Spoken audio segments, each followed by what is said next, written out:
Mrs. Andreasen, please. Questions and the debate. Thank you, Chairman.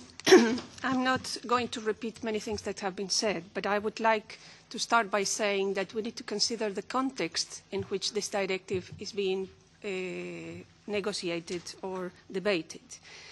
We are now in a period of not only financial crisis, but also economic crisis. And I don't think we can afford to have a directive which is protectionist and does not really allow the markets to grow. And as it stands, this is I would say, the qualification that I would apply to this directive. The financial crisis, we have to remember, was not caused by the hedge funds. It was caused by the banks. And it was not caused because of lack of regulation. It was caused by the lack of implementation of this regulation and by the lack of proper controls. And this is what we should have in mind when we are debating on this directive.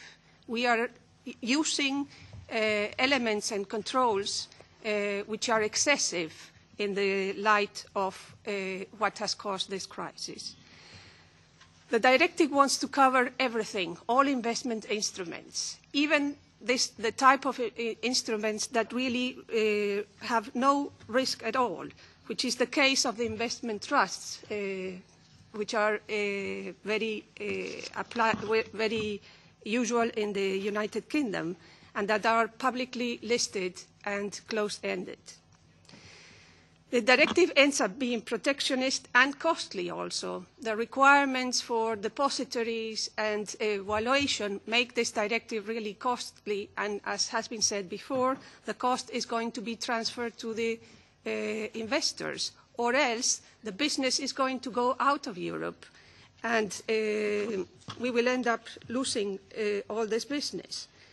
It will encourage retaliation as it stands, and I refer specifically to the third countries regulation. And we are already seeing this with the United States.